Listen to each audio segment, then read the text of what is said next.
Lumalaki na ang binabayarang pasweldo ng Boston Celtics at kasama pa ang luxury tax. Yan mismo ang nag-iisang rason ng Boston sa kanilang layuning makapagbalasa o magbawas ng lineup sa off-season. Marami na ang nagbabantay dito kay Kristaps Porzingis kung darating man ang araw na gagawin na siyang available ng Boston Celtics.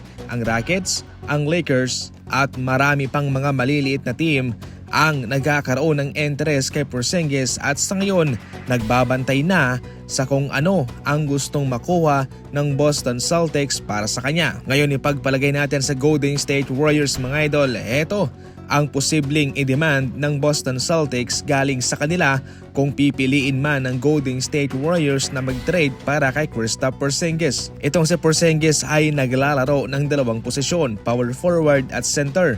Pwede mo siyang gamiting big man sa loob.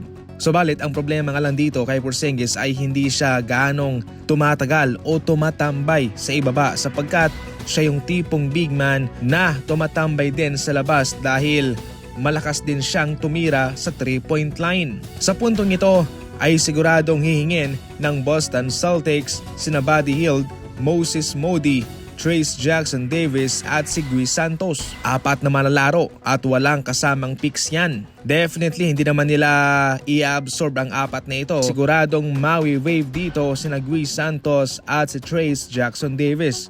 At sina Buddy Hield lamang and Moses Moody ang kanilang gagamitin. Mababang kontrata at sila'y makakatipid, matatapyasan yung kanilang binabayarang pasweldo at luxury tax. Ang rason naman kung bakit hindi papayag ang Golden State Warriors dito ay maraming mga role players na mawawala sa kanila, especially si Buddy Hield at si Moses Moody. Isa lang yung kanilang makukuha at hindi pa akma yung kanilang gustong makuha para sa isang big man sa kung ano ang maibibigay nitong si Porzingis sa kanila. Sa ngayon, ang kinakailangan na big man ng Warriors ay yung malaki, mataas at yung traditional. Simple lang, pipili ka lang dyan. At heto po ang ating mga laban sa ngayon. Talpa ka na, kampihan na, bakba ka na. Huwag kalimutan ang promo code. Sa mga first timer dyan, malaking bonus ang naghihintay sa inyo. Dito ka na.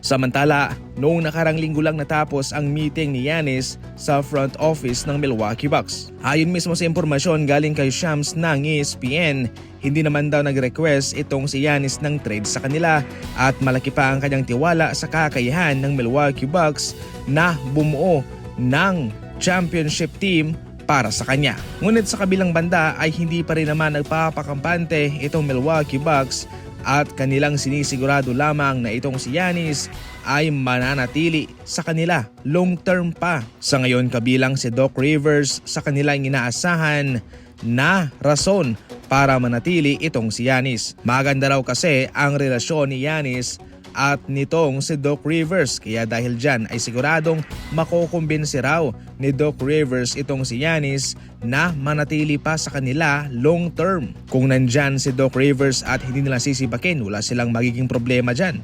Pero syempre mga idol, alam natin na bilang na lang ang araw ng Milwaukee Bucks kung sakaling sila'y papalpak pa sa next season.